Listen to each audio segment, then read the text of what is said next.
انسان بنیادی طور پر ایک شکاری اور گوشت خور جاندار ہے۔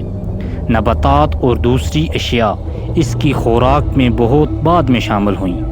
قدیم انسانی حیات کے ماہرین کا کہنا ہے کہ تقریباً 9000 سال پہلے کی انسانی باقیات کے ریڈیو کاربن تجزیے سے پتہ چلتا ہے کہ اس کی خوراک میں گوشت کے ساتھ ساتھ جنگلی پھل، میوہ جات اور مکئی کے ساتھ ملتی جلتی قدیم اجناس شامل ہونا شروع ہو گئی تھیں، لیکن اس سے پہلے انسان کلی طور پر شکار اور گوشت پر انحصار کرتا تھا۔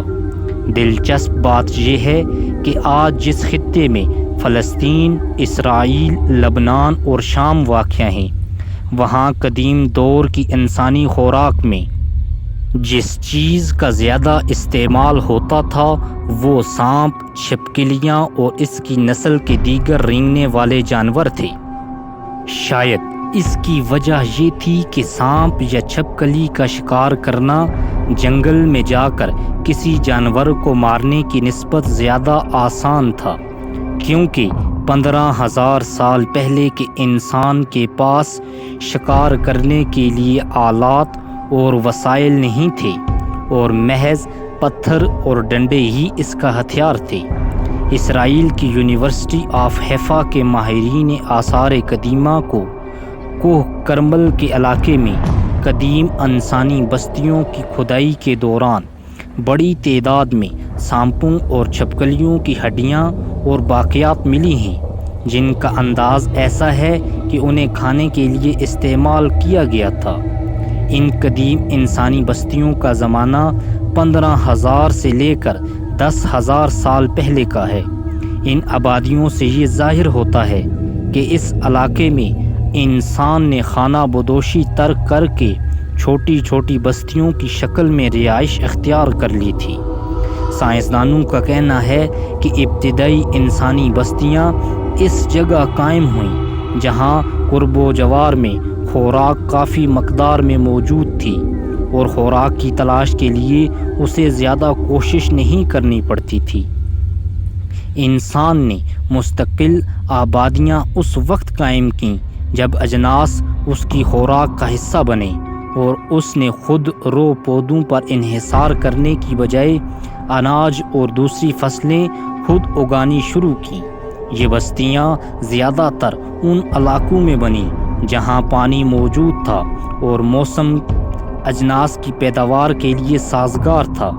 حیفا یونیورسٹی کے آثار قدیمہ کے ماہرین کا کہنا ہے کہ جبل کرمل کی 15,000 سال پرانی انسانی بستیاں بڑی تعداد میں سانپوں اور چھپکلیوں کا ملنا یہ ظاہر کرتا ہے کہ وہ ان کی روایات اور کم مشقت والی طرز زندگی کا حصہ تھے۔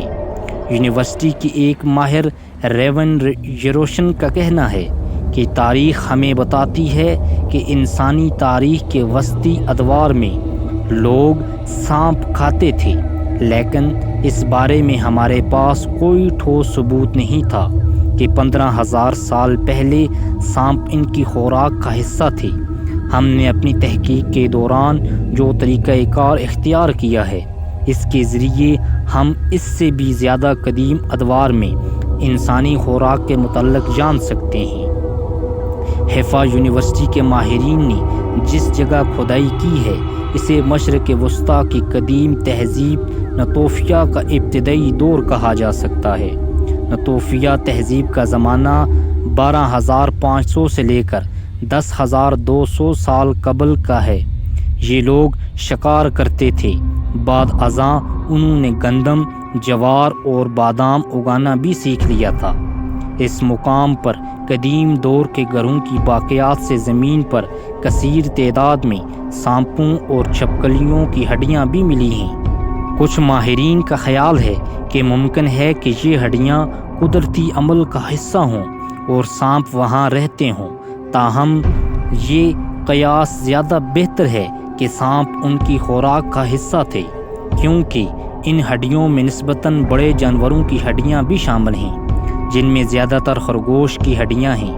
ان کی باقیات سے ظاہر ہوتا ہے کہ انہیں مار کر پکایا جاتا تھا۔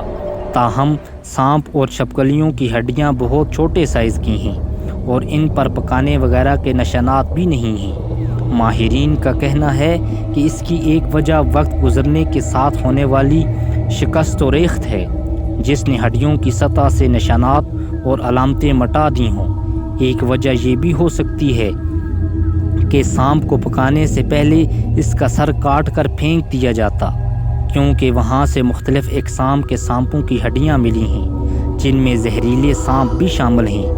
یہ یاد رہے کہ زہر کی تھیلی سانپ کے منہ میں ہوتی ہے۔ بصورت دیگر خرگوش کی ہڈیوں کے ساتھ اتنے بڑے پیمانے پر سانپوں اور چھپکلیوں کی ہڈیوں کے ملنے کا کوئی جواز سمجھ میں نہیں آتا۔ حیفا یونیورسٹی کے ماہرین کا کہنا ہے کہ انسانی آبادیوں میں سے سانپوں، چھپکلیوں اور خرگوش کی ہڈیوں کے ملنے سے پتہ چلتا ہے کہ انسان وقت گزرنے کے ساتھ تن آسانی کی جانب مائل ہوتا گیا۔